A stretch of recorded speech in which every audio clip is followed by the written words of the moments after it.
Hello, Internet, and happy Saturday. Just checking in for a few minutes to pass along a bit of an update.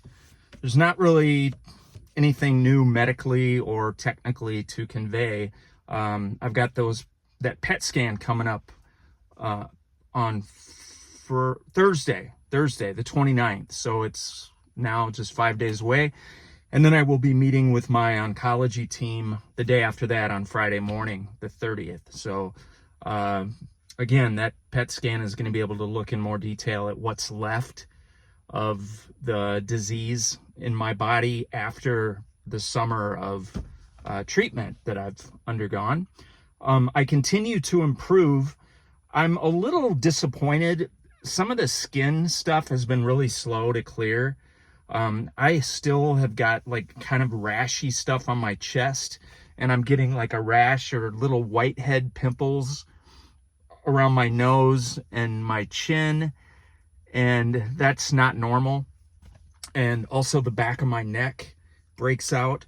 So, and there's just other things on my skin that just, I can tell it's not normal. So in other words, there's still some toxicity floating around my body.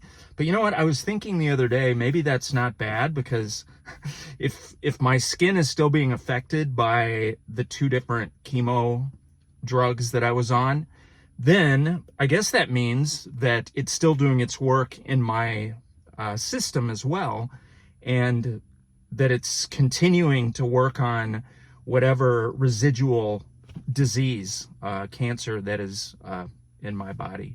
So, like I said months ago, I can put up with some of these side effects if I know that the treatment is doing its job, and I'm assuming that that is the case. I've actually been pretty busy since I recorded the last video. I was house and dog sitting for my brother Jeff for a week. That was immediately after the well, not immediately, there was a week in between, but we had the Olympics, and I was house sitting for my other brother and sister-in-law who were in Paris with Reagan, my niece, for the Olympics. Then I had a week with my parents, and then a week with my other brother taking care of his dog. And then I immediately went from that gig to a full-blown camping trip. I was off the grid. It was my favorite kind of camping, and I'm quite, in case you can't tell, I'm quite overjoyed with the experience, because it was a classic Ken Smith camping trip that, to be very honest with you, I wondered if I would ever be able to do that again in my life. It was very rustic. I stayed at rustic campgrounds where there's not even running water.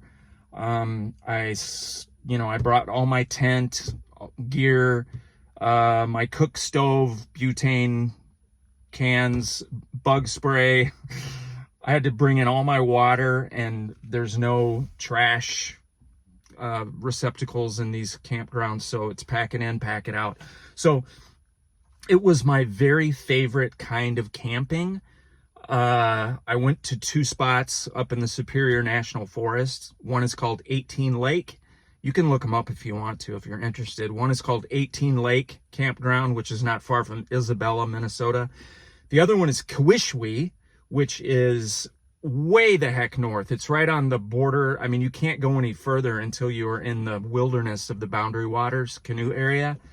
And it's all gravel roads up there. And yes, there are some people who camp up there, but for the most part, it's solitude and quiet. No RVs, no generators, no loud, camping people. So some of you that camp know what I'm talking about. I don't like that stuff. I don't like the busy campgrounds. I like to go off where it's really quiet. And anyway, I was able to do that, and it was utterly fantastic. The weather was beautiful. The bugs were, they kind of, there were good days and bad days, but it was manageable. And yeah, I just ate my simple food on my cook stove and tried to keep things alive in my cooler by running and getting bags of ice. you know, in those places you have to drive at least 25 miles just to get a bag of ice. So it's like a big event to replenish the ice for the cooler. Did a lot of hiking, no fishing or canoeing or kayaking on this trip. Just hanging out in the quiet. Just absolutely beautiful up there this time of the year. And like I said, the weather was stupendous. So for me and what I've been through the last 22 months, like I said, I wondered if I would ever get to do something like that again in my life, especially because, as you know, I've got a stoma, an ileostomy and a stoma. So I've got to deal with that, which is not easy, but I managed and it was not that big of a deal. And as I was driving back, I just thought, wow, I did it. The whole point was to challenge myself to see if I could still do the old school camping that I love to do. So again, I'm happy and satisfied and just very, very grateful that that part of my life is not a thing of the past. And it just gives me hope, and it encourages me, it gives me joy to know that I can still enjoy and participate in some of the things that I love to do. So wanted to share that with you guys. And really, that's all the news I have right now, you know, without going into more boring detail. We'll wait until after the next week when I have that PET scan and get some news. I'm expecting good news. You never know. I'm expecting good news, praying and hoping and looking forward to a good report.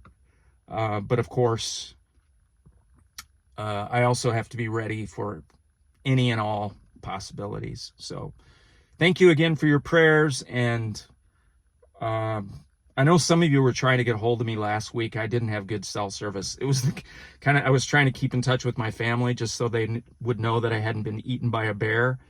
And sometimes I had to walk around in circles and send, you know, message sending failed 10 times before I could actually catch the slightest sliver of a signal to send a text and just let people know that I was alive. So anyway, I wasn't online at all last week other than to send a random text message. So, okay, that's it for now.